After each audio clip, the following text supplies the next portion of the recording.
the only podcast that thinks band practice counts as cardio.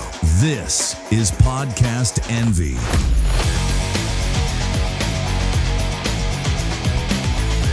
And now here's Bacon, Tim, and Brian. All right, so we have a special dual interview today. We're lucky to have two great musicians with us for this episode. Zach Renzi is a gigging musician in Florida. He's been playing for 10 years, and he's my nephew. Get out of here. I will not. Along with him, we have Brett Carlisle. He's the lead singer of Great White and an American Idol contestant. Wow. Welcome to the show, Zach and Brett. Yeah, welcome, guys. Thanks for having us. Yeah. Brett, you didn't cut your hair, did you? No, I didn't. Okay. Just, See, I told you, Brian loves his hair. it's easier to maintain like that. So Yeah. just, you know. You guys can talk about your hair routines later. Yeah, right. exactly. I guess we'll start things off. What got you guys into playing music? What was the hook for you guys as far as music is concerned? My dad listened to a lot of it, and so I was like really little in the back of his car listening to a lot of like Van Halen and Dio, Kiss. I heard the guitar solo to Detroit Rock City, and it like blew my mind. Yeah. I'm like, I want to be able to do that, so I got a guitar from my mom when I was 8, and kept playing it until high school. I started singing in my first band a couple of songs and just kept going that way. So, And Zach? Similar story. My dad is a gig musician in New Jersey, and has been, as long as I can remember. And similar story, jamming in the car with bands like Pantera and Slayer and stuff like that. Okay. But also stuff like John Mayer and all the blues cats too, like B.B. King, Albert King, all that stuff. So I got a pretty good spectrum of music from my dad, and same kind of deal. Yeah, it's funny. I used to jam with your dad all the time. Yeah. Yeah. I have a bunch of fun stories that I've heard from him about that. Do tell. Let's go. Yeah. Let's I'm go. sure they're We're not all doing about that. music. Yeah, no, We're that's not fine. Go ahead. At least one. Okay, yeah. Yeah. Okay, Do you we'll have hear like All one right. story you could tell us? On the spot. Yeah, you're putting me real on the spot. Usually they start with, "Oh, well, me and your Uncle Mike got real fucked up one time." He tell you about how he broke his finger? Yeah, it usually goes, the ending goes, "Your mom was real fucking pissed at us." Also true. Yeah.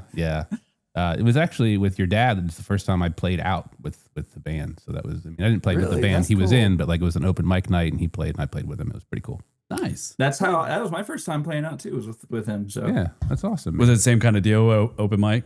yeah, it was an open mic at this place called Bojo's Ale House in Millville, New Jersey. What about you, Brett? The first time I sang in front of anybody was at prom, because all my friends were older than me, Mhm. and I moved to a new school, and there was already a band together, and we started talking because of the shirts we would wear and stuff. And then, "Oh, you play guitar? Come jam with us." And then whenever they were graduating, I was a sophomore, and they were trying to figure out the logistics of prom and getting the DJ and the budget for this and that and everything. I was like, dudes, what if we could just play the whole thing and save the senior class money, and we could like get a show out of it? Nice. And so that is how that happened. And the senior class, the prom committee made like a list. Everybody added a song that they wanted us to play, and then the whole senior class voted on it. So I sang Wrecking Ball by Miley Cyrus, Nice. and then did Holiday by Green Day, and went crowd surfing after that. The Spanish teacher and my mom and dad were standing there, and she's like, "Oh, he's such a good student and everything." And then I jumped off stage, and they were all like, okay." It's great. That's great. So Awesome. For what it's worth, he still brings that energy every time we play together. Like, Hell yeah. just crazy and rock and roll, and like the charisma. It's fucking cool. dude, that's what AON's about. Just bringing it. People want to see a show. We want to give it to them. If they come in the door not knowing who we are, they're gonna leave being like, "Fucking those guys!" Like that's the goal every time. Hell The yeah. first time I played with AON, our drummer Skylar pulled me aside and gave me a little pep talk, like just kind of as He's to good at 'em. what to expect and kind of what to bring to the show. And I quote when you're on that stage, you are the big dick in the room. And that's just kind of our mantra. Like when we go play on stage, it's like, all right, we're the big dick in the room and we're just going to bring them a show. And we don't want anybody to look forward to playing after us. Like we want to bring the house down on our set. And so many, like there have been several bands like pissed at us because we were opening up. And then afterwards, like we've had people come up to us beforehand being like, go easy on these guys. We're like, no. This is what we do, sir. What? Yeah. That's awesome. All right, 10, 11, full send. Yep. So AON, that's All or Nothing. That's the band you guys were referring to. So how did AON start? Tell us the origins of that. Me and Skylar, the drummer, we were originally going to be a deathcore band when we were like 15. Okay. And we hung out a couple times. It didn't completely happen. And then a few years later with my band in high school, people started graduating, and me and my best friend at the time, Alex, bass player, we wanted to keep things going. So we were looking around for people, and he came and played with us one weekend for this benefit at this biker bar, and we've been playing ever since. And you got on like what, over a year and a half ago now? Just shy of a year. Yeah. I got the call for the gig actually like a year ago next week. So long story short, I had become friends with Skylar. He moved down to Florida where I live, and through a circle of friends, I met him, and he and I would always just go hang out, go grab lunch or whatever. And he said, hey, you want to come to lunch? I said, yeah, sure. So we went to Buffalo Wild Wings, and he basically said, we want you to come do this gig with us. And if it goes well, we're going to want you to be in the band. So I think I got the call for it in March. The gig was in May. Yeah, I've been playing with the guys for almost a year now. Nice. Yeah. Yeah. The family group chat blew up when that happened. Yeah. Yeah. Very cool. Yeah. Love Can it. confirm. Yeah. That's awesome. Now, do you guys tour all over the country, or is this kind of more of like a local or like region that you guys tour around? We've been to as far north as New York and west is Utah. Wow. We're from Birmingham. Okay. And you guys do like the whole tour bus thing? Like you just jump in a van and go, or what? Usually kind of have a caravan because of gear and different people. And it usually consists of like a Sprinter van or an RV and like a couple of like Wagoneers. Mm-hmm. We did one in January with George Lynch and XYZ. Yeah. That was a really fun 2 weeks. I bet that would be awesome. Yeah, it was a blast. For that tour, we started in Destin, close to where I live. We did basically the whole, call it like the perimeter of Florida. We went down the Gulf Coast, up the East Coast, and then we did some stuff in Georgia, Couple in Tennessee. Georgia, and then Tennessee. How many shows do you pack into, a circuit like that? We had 9 shows in 11 days. 9 shows in 11 days, yeah. Ooh. Yeah. I always think about that from like a singer perspective, like how, especially if you're putting it all out there, how you just got to rest and drink your hot tea or whatever. Yeah, it can be brutal sometimes. And now that, we wrote the stuff a few years ago and everything, and from being with Great White and just through experience, I've learned to like pace myself a little bit. And so now we're on tour and I'm doing these songs that, at the time we all wrote to be as demanding as possible with bringing the energy of the show. And so I'm in my head, like mid show, I'm like, why do I do this? I fucked myself. You're like, I'm going to feel this tomorrow. It's not too bad. I think the biggest thing is just the lack of like sleep when you're traveling like that. And, you get tired, and then all of a sudden things that were like super easy to hit are like, why am I reaching for that? Or why do I feel a little off? It's, traveling just naturally does that. But we got through it. We had a good time. We did get through it. It was great. It's a lot of fun. So Zach, like, what was it like for you playing with OEM for the first time and like going out there and seeing the lights and being on the stage and all the people? Like, what was that? Was that like, I get nerves even when I'm playing for like a small club of people. Like, I can't imagine. I feel like, I don't know. I play enough to kind of get used to, I don't know, the nerves of like the crowd. I don't really, those kind of nerves end up going away after a while, but the nerves that I get are like either with the musicians that I'm playing with, like I don't want them to judge me, or like if there's a musician in the crowd that I can see and point out and I'm like, that guy in the front just like yeah.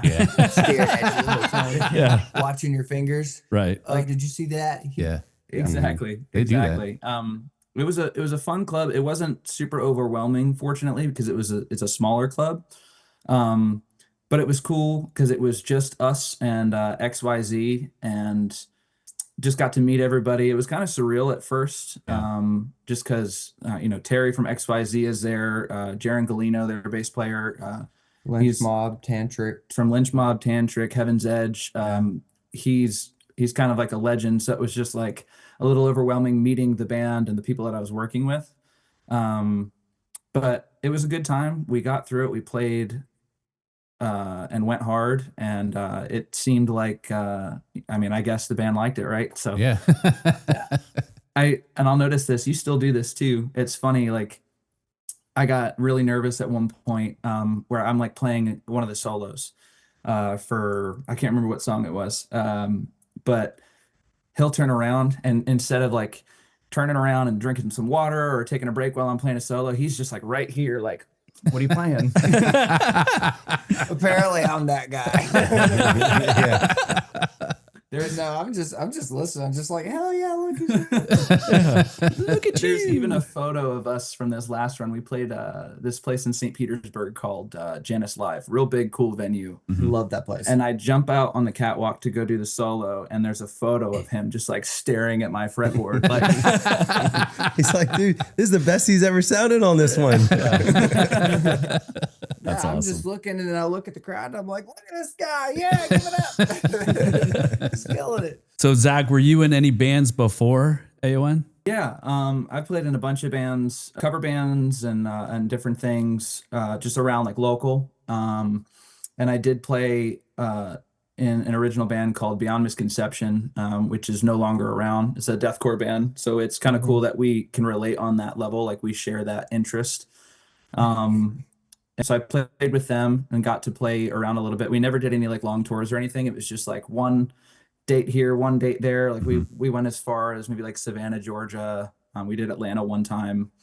And we're in the panhandle of Florida, so it's, a good little hike. But I was doing this 80s like cover band thing for a little bit, and it kind of worked out with AON predominantly being like hair metal-esque or kind of in that same vein that I was already kind of like accustomed to playing that style, and it was real fresh in my head and translated through my fingers and such, that it was like, oh, this kind of just works out. Like I'm already playing this kind of music, and they're trying to hire me to do this, so it worked out well.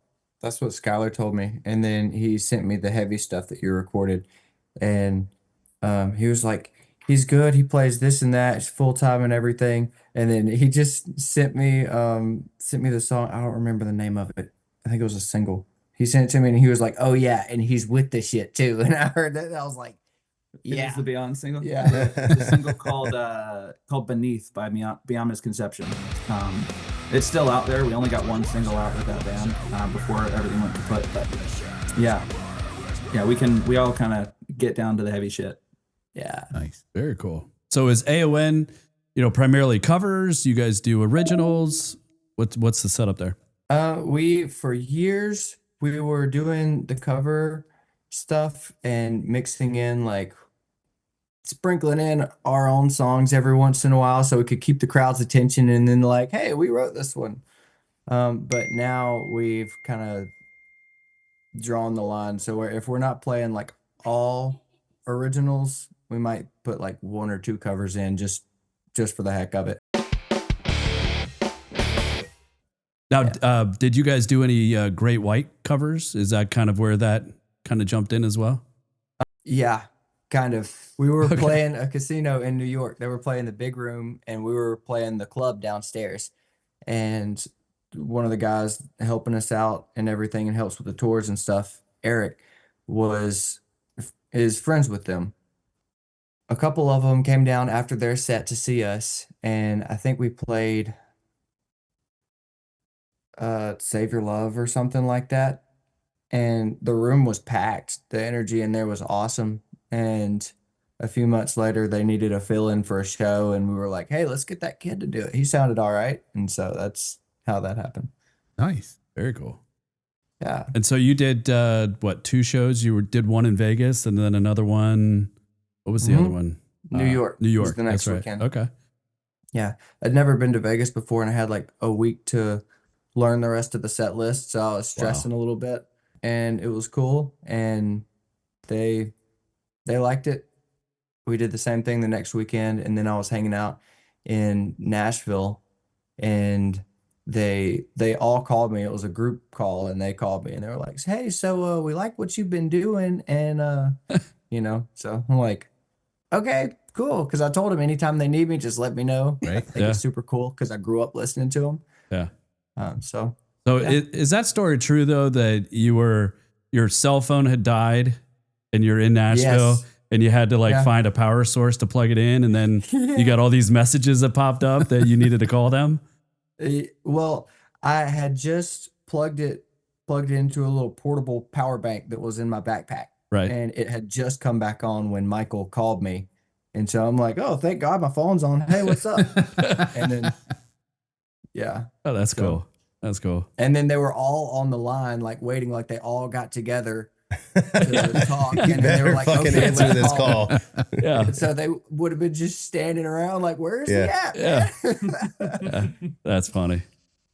So how often do you get to play with Great White? Is that and I realize it's an ongoing thing, but do they do they play gigs without you, like during periods like when you were with American Idol or?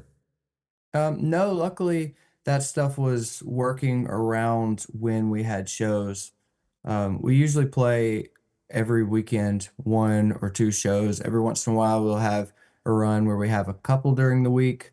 So it's pretty constant. They're all fly dates, and the American Idol stuff was during the week, so it was easy to go here and then leave, and yeah. But they were super understanding about it, and they were like, "We'll help out, adjust to your schedule." And the Idol people kind of said the same thing, since I didn't have like a typical schedule that they would work with me as well. But luckily it didn't come to any of that. So speaking of Idol, I got to ask, what was it like in the audition space? Like singing for Lionel Richie and Carrie Underwood? It was Bryan. really, really cool. Bryan, yeah. Dude, I think the worst part about it was like, I don't put me in front of 10,000 people and I'm going to have the best time in the world. I don't care. I'm having a blast, the energy from the crowd and everything, but I don't care who it is. If there's like 5 people in a room sitting down that like either care, don't care, focused on something else, whatever, I feel weird.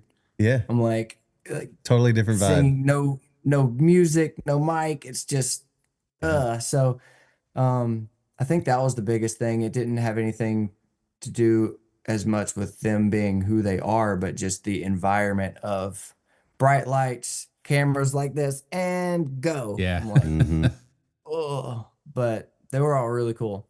Are they just following you around the whole time, during this with the cameras? Pretty much. Walked into the room. They have cameras on these things going up and down the side of the room, on the balcony, people manning cameras and stuff with booms and everything. So I walked in, they're talking to me, and I'm so ADD, I'm trying not to look around the room and be like, what? Exactly. Yeah. So, Well, Brian was on American Idol, right? I was. Yeah. I was for the first season. I didn't make it as far as you did, but it was good. Yeah. It was that's an cool. What'd you experience. sing? I was in a totally different headspace back then. Oh, come on. It's fine. Just let it out. Just say, man. Come on. No, I sang Water Runs Dry. I was like big in R&B, like Cool. Boys to Men. So I did Water Runs Dry, and they liked it. You know, when they bring you in and they have all the booths, like the first audition, and there's like 3 or 4 or 5 people, I can't remember. And then they just line you up and they just, point at you and, have everybody sing. And then they either, cut your bracelet and you're gone, or you move on to the next thing. But yeah, so they liked me out of the group that I was with, but they didn't like my song choice. So I did another song, and I did In the Still of the Night. Really? Wow. And they liked it, but Really? I was so nervous, and I was like, I don't know what the fuck I'm doing. And they were like, well, you were cool, but your energy, like, we just needed more from you. And I was like, all right, fine. It's all good. I'm never That's coming back. awesome. Yeah, I'll show you guys. I'll make it. Yeah. I'm going to start a band. And We did the same you song. did. That's crazy. Yeah.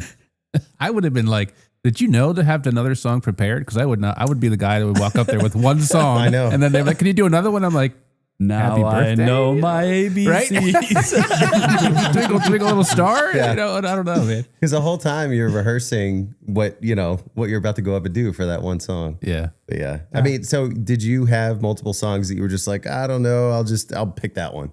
Yes, most of the stuff, the audition process was online. I had somebody that kind of talked me into doing it, and they wanted you to submit 3 videos of like 3 different Wow. songs. So I kind of had what I wanted to do, but they also, for the performance, you have to get clearance for like copyright, whatever. Oh, yeah. So you're kind of locked into, okay, you're going to sing this song, or if they ask to hear something else or whatever it may be, then this is your fallback.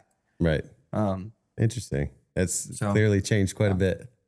Yeah. When Yeah, Brian it was- tried out, it was before the iPhone came out. So It was. That's true too. That is true.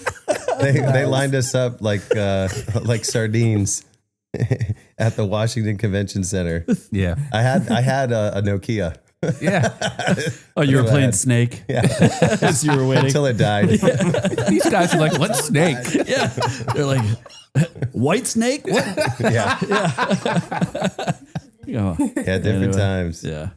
Yeah, it was an interesting experience. That's We basically we slept on the floor. I don't know how they did it with you guys, but you couldn't leave the line. You had to Yeah. stay right there. I was just about to ask if it took like all day or Yeah. multiple days. It was a lot of it was just standing around and waiting to yeah. go into the next interview room or whatever it is. So you like wait a couple hours here, and then go here, talk to these people. You're like, oh man, something's going on. You talk for like 15, 20 minutes, and then they put you in another hallway, and they're like, okay, stay here till somebody comes and gets you. Yeah. Oh, You're just on like God. this conveyor belt. Yeah. Yeah. That's all. And then you realize you're like, okay, it's a little longer than I expected. And you're like, now we're in it. Oh, wow. 10 hours have gone by. hmm Yeah. You're like, it's a damn, can I thing. get a But sandwich? Yeah. yeah, they had so many people to go through, and because everything was in Nashville this year. Yeah. And everybody that was there had already made it through the submission videos online. So everybody that was there was crazy, crazy good already. Mhm. So it was really cool. I'd get stuck like people watching. Yeah. Like it's like, I Oh, can't yeah. stand, like, people doing like vocal practices and exercises, and then Yeah. probably somebody else talking to a wall, and like I'd get stuck like looking around and like being like, what am I doing, Dude, 200 singers in a room is crazy. Oh my Yeah. gosh. Dude. All those egos. Holding their ears, like- personalities. Yeah. Oh yeah. Yeah, there were that was the thing is like no when I was there at the convention center, nobody sleeps. I mean, you get there at whatever it was 6 o'clock the night before, but nobody sleeps, and then they say they're going to wake you up at 9:30 or 10, but everybody's already awake. People are doing their hair at like 4 o'clock in the morning. It was a crazy experience. Yeah. Why'd you pick American Idol? Why not The Voice? Why not something else to try out for? Because I had somebody reach out to me that was friends with a casting agent, and was like, "Hey, I've seen some of your videos on TikTok, and I think you would be like really killer." They've had a lot of success with pop and R&B, country, whatever the past few years, Shake it and I up a think little they're bit. looking for some rock people. So I think you should do this. And I grew up watching the show, and I'm like, I've thought about it. I've had people say like, "Oh, you should try this," and I'm like, "Yeah, that would be really cool." But I've always been busy. I've always been doing gigs and stuff, and I just, with that kind of into it, I was like, "All right, we'll see what happens." And Do you think you would do it again or do a different show now that you've kind of seen behind the curtain? maybe we were joking around the other day about like, We were literally like, talking about it. Yeah. you should do The Voice and be on X Factor. You should just be the guy Just that do them all. America's Got Talent. Yeah, just do them all. Yep. And don't stop in the US. Go to like India or like all the other countries where they do it. Yeah, Britain's Got Talent. Yeah. Hollywood. Yeah. That'd be amazing. Exactly. We'll come back and interview you again. Zach, what was it like watching him on TV? Oh, dude, it was cool. It was really great. The episode that he aired on, we drove up, me and my girlfriend Ren drove up to Birmingham to watch it with him. So it was cool. We sat there, the two of us and our girlfriends and his parents and the dogs, and we just sat out, on their back little Florida room kind of deal and watched the show together. It was fun. It's been really cool to keep up with, watching him and getting to be like, that's my friend, that's my bandmate. I know him. Yeah. You're like Buddy and Elf, like you see Santa. Yeah. I know him. Yeah, Brett, he's my friend. It's funny because I keep getting like texts like similar to what he's getting. It's like he's getting texts from everybody like, "Oh, I saw you on American Idol, and here's my opinion about it," and stuff like that. And even my grandma like texted me and was like, "Oh, I saw Brett on American Idol tonight. Tell him I said good luck." Just out of the woodwork. Yeah. This is Podcast Envy. What for both of you, what kind of made the decision for you that you wanted to make music be the thing that was what you did instead of having a day job or whatever? I didn't want to do something that sucks. I'm like, I want to travel, see things, and hang out with my friends. So I'm like, I can either work hard at that or work hard at something that I don't like doing. Yeah. For me, it's been the only thing that can hold my attention.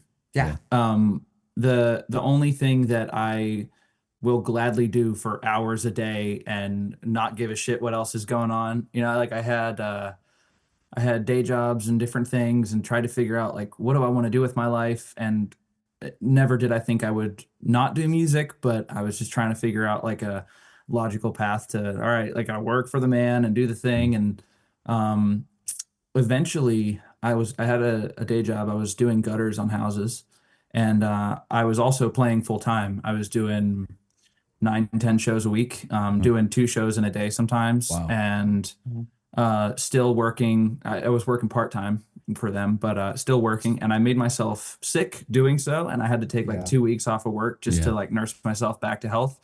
So I called my boss and I was like, "Hey man, sorry, I'm not coming back." And then I've been full-time ever since. Nice for you, man. Nice. That's awesome. I like that. Zach, you do when I've seen you play a couple of times, and one of the things I noticed is you use kind of like the looping pedal. Talk me through how that became to be part of like your repertoire. My introduction to looping, my dad got me like a cheap, Is it a Ditto? it's a Ditto. Thank you. He got me a little Ditto, like a 1-channel Ditto, and it was mainly just so I could work on my lessons that from whatever guitar teacher I was with, and like solo over things. So I got pretty good at that, and I learned how to like layer things and kind of use it to help me write different parts and work out harmonies and things. And then I saw, some people online. I don't know if I'm going to pronounce it right, but the H Vetter guy on YouTube, he makes these really pretty ambient loops, and I was like, shit, I want to do that. So I started working out different loops and things like that. And when I started playing live, I just used like kind of like the built-in looper. I had a head rush effects processor and had a built-in looper on it. And I was just doing that for a little while. And I decided I kind of wanted to do more with it and be able to like stop and start different parts and do different layers and things. And I had every looper under the sun that's on the market from Sweetwater. Just, just, all right, what looper can I use now? And I eventually settled on the Boss RC600. It's got 6 individual channels with each channel has a dedicated stop button. So that for me, that's just like, if anything goes haywire or if anything gets fucked up in the middle of a show, I'm just like, stop and just make it, sound pretty. I'll usually kind of loop percussion first and get all my layers for that. Bass drum, snare drum, shaker. Sometimes I'll loop, the shaker through the microphone or, a little chicka chicka on the strings or whatever. Yep. And then I go for either rhythm guitar or bass. I have like an octave pedal that I use. Over the years, my pedal board has changed probably every 3 weeks. Really? I just had to find the right thing to get the right tone and the right. I went into a lot of credit card debt. It's like that Family Guy skit. It's like credit card debt, $30,000 of credit card. Yeah. That's kind of what it turned into. And what I settled on, I have the RC600. I have an HX Stomp for my tones and a tuner pedal, and that's pretty much all I go through. I have, like a lead tone for solos and things like that. I play one of 2 Gibson acoustic guitars and just kind of beat the shit out of them and hope that it sounds good. Yeah. And it does. It's really cool watching him because, like he said, he usually starts with percussion. And so you don't know what song it's going to be. And then he starts playing, you figure it out, and you're like, oh! It's cool. It's like a guessing game. It's like, what's it gonna be now? And then he'll switch it up midway through, and it's like, oh, it's a mashup. What? Yeah, you can do. So how often do you play solo and do you guys do anything just duo, the 2 of you? It's funny. We actually were literally talking about that last night. We have not done any like acoustic duo stuff yet, and we kind of both expressed interest in it. So we started talking about seeking out venues and bookers and things like that, and talking about how we would go about that and kind of tailor it to the AON set, but also like figure out how is this accomplishable? Like, a lot of the AON songs. There's an acoustic version of anything. You just gotta figure out how to simplify it and make it sound good. It's not impossible if you put your mind to it, right? Yeah, for sure. But I play. I'm actually getting started this weekend for the season down there. I play by the beach, so we have tourism for 9 months out of the year. I play probably anywhere between like 6 and 8 shows a week on average. And I've got a lot of places that will book me every week. So it's kind of like, I have the same kind of routine every week, and I play, on Monday I'm playing here, Tuesday I'm playing here, and that doesn't change. So it makes it real easy for me to, get the bills paid and turn it into a full-time thing. Whereas, if I weren't doing the solo shows and trying to figure out the looping thing, I wouldn't be playing as nearly as much. So what do you, forgive me, maybe I missed it. Do you guys both live in Florida? No, I live in Birmingham. Now, when do you guys find time to practice? If you're gigging so much, are you like, when do you test out new ideas? Is it just a paid practice every time you go out? Usually. This is kind of what we're, not only just to hang out, but I mean, we're working on writing new material and things like that while we're here. As far as like rehearsals for gigs, I mean, I've been with the band for a year. I mean, you can talk about before that, but I've never done a rehearsal with the band. Oh, shit. Hey, it's like Radio Envy, right? We just get up and go. Yeah. Do it live. Yeah. So you guys can relate. Yeah. Like me and Skylar know it, and we've been doing it for years. So, and we've got you and Tristan. Both of y'all are crazy good. So we're like, you know what's up. These are the songs. I'll see you in a month. It makes it really easy too when you have a drummer that knows the songs like the back of his hand. Obviously he wrote them, and you know, the other covers that we might throw in, he's been playing for years. I know I sound biased when I say this, and I tell this to everybody when talking about Skylar. In the least biased way possible, he is the best drummer that I know, by far, and also the most entertaining drummer. Like, watching him is a spectacle. Wow. I love to. He puts on his own show. Bacon has really left the chat. Oh boy.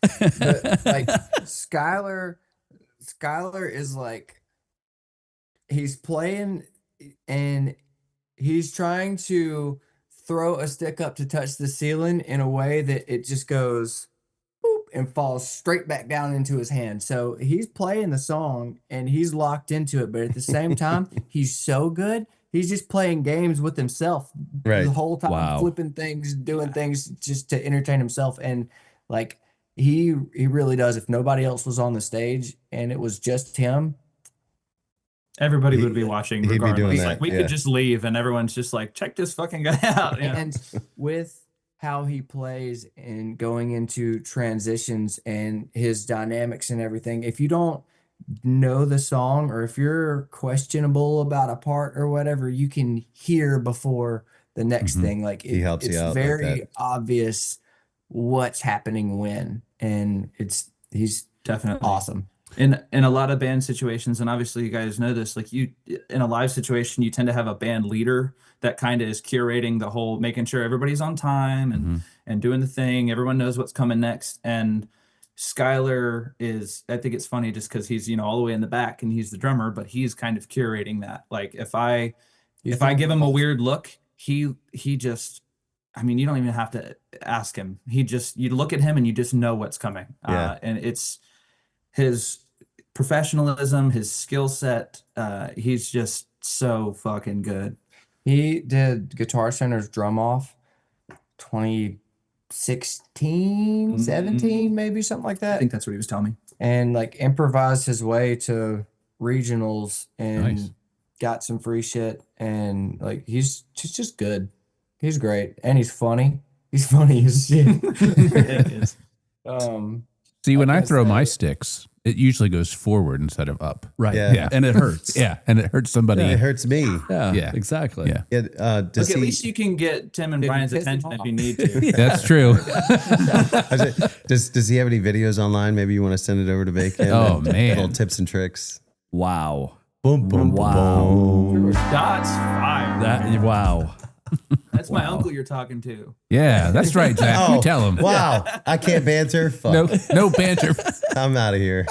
This town's full of losers. Yeah, I'm pulling out the win. There you go. You like that one. Yeah, you know, hey, for those that have never heard you all play live, and let's say you've got a show coming up, what would you say to explain what your show would be like to those that have never heard you? Like biting a live electrical cord. Okay. What can they expect? Dan McNay plays bass for Great White. His son plays bass for us, Tristan McNay. He also flies planes. He is like crazy good. Plays piano. Like, he's awesome. So Dan came to one of our shows in Tennessee and he said, "You guys look and sound like a fist fight." He was like, in the best way. It's like 4 dudes against the crowd, but in the best way possible. And I thought that was really cool. See, I wish I would have known that. That's fucking cool. Yeah. That he said that. Dude, Dan's so cool. That's the I love slogan. Dan. Yeah, that's the slogan. The coolest motherfucker out there. And Tristan is just like him. So we get like his little mini me when he comes to play with us. We're so much alike. What's it like walking around with these guys that have been in rock and roll for so long? Like, that must be like going to Mount Rushmore every time you guys play with them. It's just the In majesty. the best way. In the best The way. majesty of it all. The majesty of it all. To be honest, it's fucking hilarious. Yeah. Because you have this, like, you're just like, oh, these guys are rock stars. And I mean, everyone's just a regular person. And like, for example, like when we play with Terry from XYZ, he's such a fucking diva, and all we do is give him shit the whole time. Like, And he gives us so much shit back. He will throw it right back at you. But he loves it. Like, you just go hard and he'll give it right back to you, or he'll hit you in the hotel lobby in the morning and he'll be like, oh, hey, and then give you something he's been cooking up on all night. You can just maybe even all week. Yeah. So funny. He likes to say, he says, that's a nice chin you got there. It would look a lot better with my balls on it. Oh, man. Oh, there we go. No. I told him that because he was making fun of he's French. So he was making fun of our accents. And he's like, you fucking rednecks. And so he was asking how to. That was pretty good. Like rednecks. And I'm like, you got to draw out your words. And like, we're just messing with him. So now he's the Fredneck. And so he's always coming with the jokes. He's got a joke for everything. And one time I hit him with that, and I was like, and boy, got a nice chin, look a whole lot better with my balls on it. Yeah.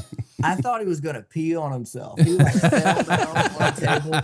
And so every time we see him, it changes a little bit. He's like, damn boy, nice chin. Damn boy. Hey boy, still got that chin? Yeah, it just morphs a little bit every time. And since he hasn't practiced the line, that's the only part that he gets. Yeah. You know?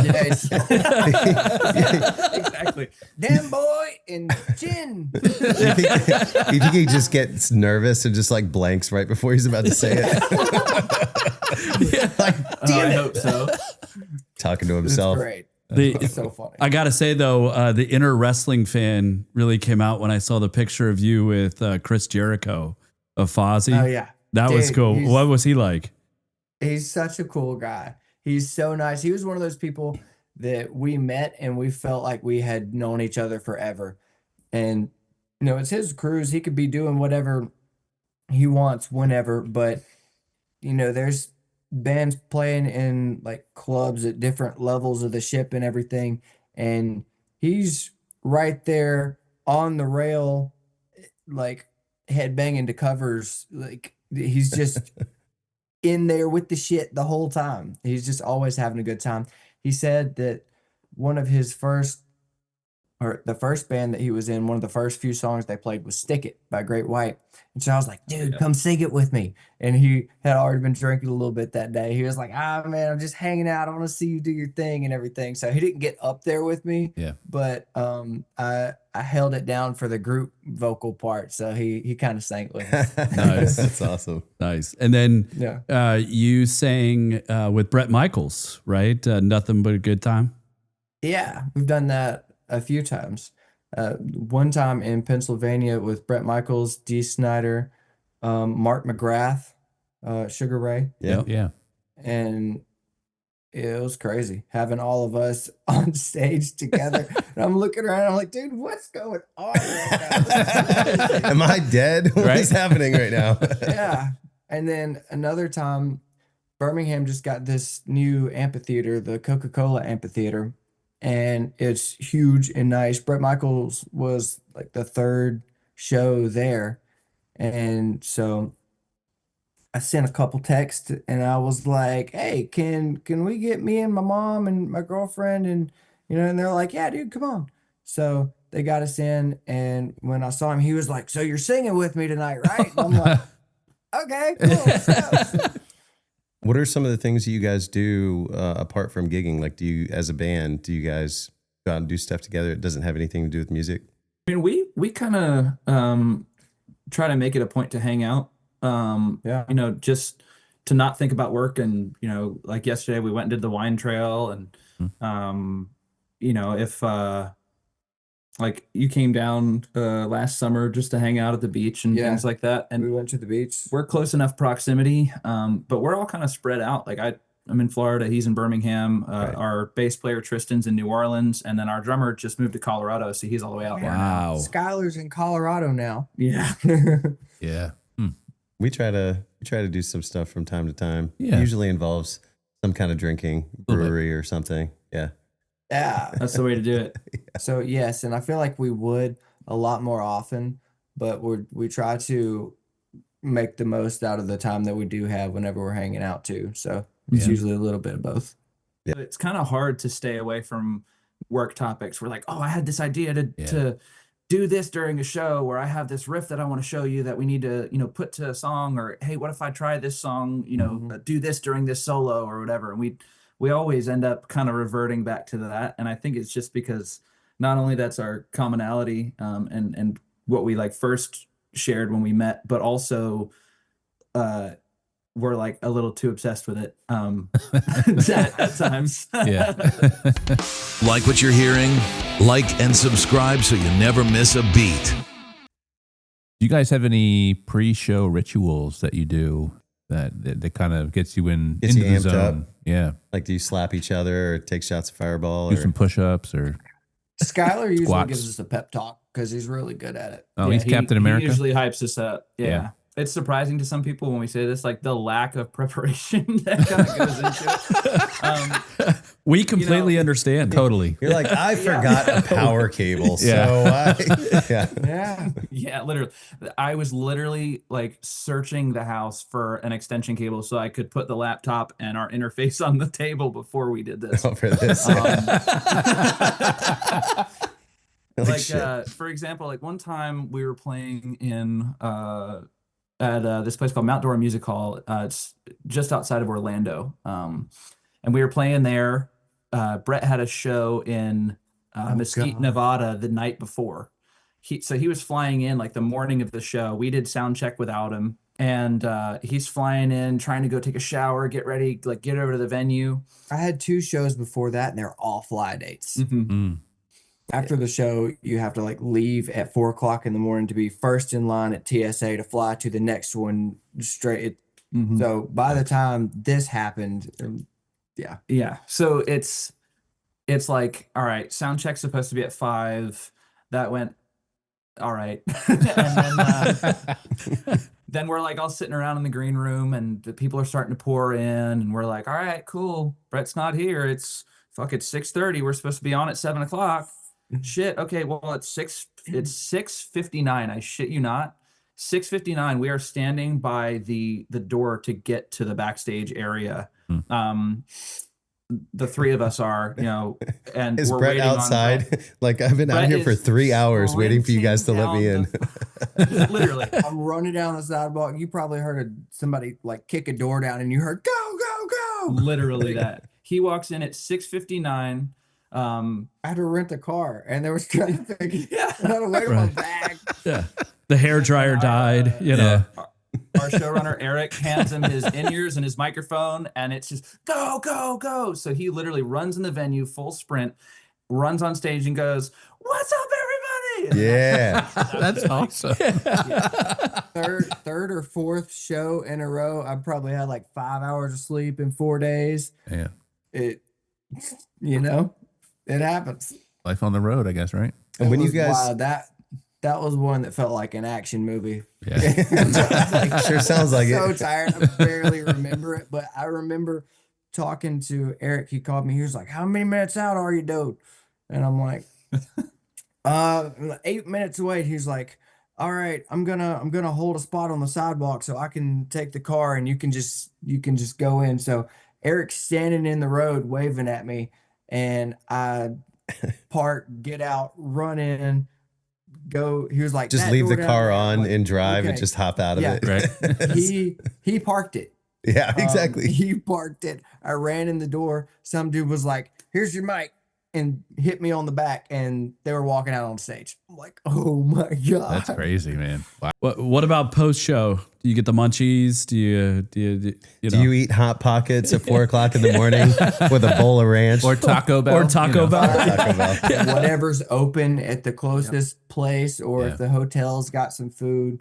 Like sometimes if you got some like leftover Chipotle from lunch in the fridge in your hotel room, you're scrounging around for something. I can't tell you how many times I wake up the next day and I've got like Cheese hot strings sauce and- from our chicken wings or something on my beard. I'm like, oh yeah, I did have that. Hey, you just lick it and you're like, Ritual is wings, breakfast. or- Yeah, right. It's for later. Yeah, Yeah, exactly. exactly. Exactly. Now the shows that you guys do, how long are they? Are they like 2 hours, 3 hours, 4 hours? Does it depend? Because I imagine you done, play with other bands. You guys are on the same ticket. Mm-hmm. We've done like 30, 45 minutes to like an hour and a half, I think. It varies depending upon the night or the show. And there's more people on the ticket. Sometimes Skylar is playing with XYZ, and if we're playing with George Lynch, then I go back out and sing some Dokken or Lynch Mob stuff with him. That's cool. So, you know, we're all kind of moving throughout the night. I got to say, speaking of positive vibes, I mean, looking through y'all's socials, just trying to, better understand you guys before the interview, I've noticed like a theme of gratitude. I see that a lot in a lot of y'all's posts. Where does that come from? I think that we get paid to have fun with our friends and hang out with cool people and get cool experiences. So I just, even if travel days happen or something sucks or whatever, like look at the problems we're having. They're, it'll be all right. Yeah. It's hard to not be grateful for, because it's something that we've worked for our whole lives, and we're like, oh, we're in the shit, we're doing the thing. And also, like, you give what you get too. Like if you're happy and grateful for it, comes back around, and then your experiences and the things that you get after that are even better. And that's just kind of, I think all of us in the band have that mentality, which is we're really fortunate for, because we all see eye to eye on that thing. And we're also similar in many ways, which is like another thing to be grateful for. Like we all get on outside of music as well. Nice. Yeah. So it's cool. I like that. Yeah, you got to hang on to that, because I mean, knowing the difference, having the positivity, the other side of it. You've probably worked with some people where you're like, man, can't wait to be done with this project with this dude. Because if you're not looking at things positively, you could be doing the best thing in the world and find something negative to look at.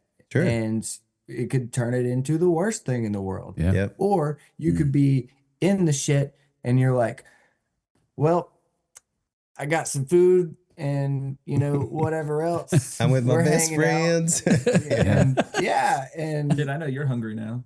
I'm thinking about Taco Bell right now. I am too. You're welcome. Yeah. But yeah, your mindset can make any situation the best or worst thing ever. So I think it's kind of a choice to stay that way. Anything you guys want to promote, or gigs coming up? How to get in touch, how to follow you, what's your Instagram, like all that fun stuff. Sure. I'm at Zach Renzi Music. Zach with an H, RENZI Music. And I have all my links and everything on there. And the band is, Official All or Nothing? Mm-hmm. Yeah, at Official All or Nothing. Okay. All of our links and stuff is on there, as far as booking goes. And then whatever your handle is. Mine is my name, Brett_Carlisle. CARLISLE. I got a silent S in there. All right. Carlisle. Car whistle. Gotcha. We've always got some things going on. We got some things cooking up right now. So yeah, nothing on the books currently, but very soon. Okay. Yeah. We'll keep our eyes peeled. I love that we tapped into that. Cool. Yeah. Awesome. Absolutely. Thanks very much for joining us, guys. Appreciate it. Appreciate your time. Yeah. Thanks, y'all. It was great. Hope to see you guys soon, and take it easy. Right on. Same. Thanks, All guys. right. Cheers. Take See you care. guys. Enjoy the Have a good moonshine. night. So, Brian, what Yeah. a great bunch of guys those guys were. Yeah. I agree. I'm happy to say I'm related to Zach. You are. I see. You're very proud. I'm beaming with pride. You right now. are. I can feel it emanating off my cheeks. But you were a little bit down when he was talking about their drummer. Well, But it's okay. It's all right. We feel the same way about you, Bacon. We want you to know that. I appreciate that. Yes. Yes, We do. We feel the same way about you. We think you are amazing. Your timing is impeccable. You're really funny. You're very funny. I do have that going for me. You're like the Andy Kaufman You're- of our band. Shut the fuck up.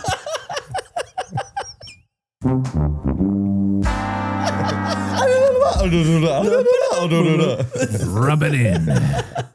Oh man, you're so funny. Your pep talks are great. Yeah, that's Really, true. Yeah. You put me in a good place. Yeah, I'm really good at the pep pep talks. Yep. Guys, everything sucks and we're going to die. Yeah. We'll edit that Hey, out I'm later. wearing jeans today, right? Somebody got a fucking pair of scissors. Sweating my ass out here. God. This was a bad choice.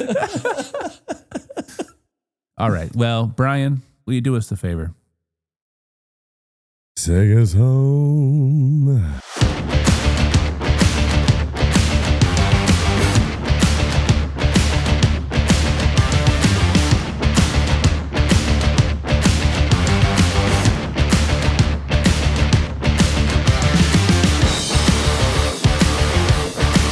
PodcastNV is a production of Bacon Wave Productions in cooperation with Revelry Media Productions. Follow us on Instagram at PodcastRNV. Follow us on TikTok at podcast.nv. Join our Patreon at patreon.com/podcastnv. Follow, like, and subscribe to stay up to date on our latest episodes. Send us your feedback and more at podcastnv.com.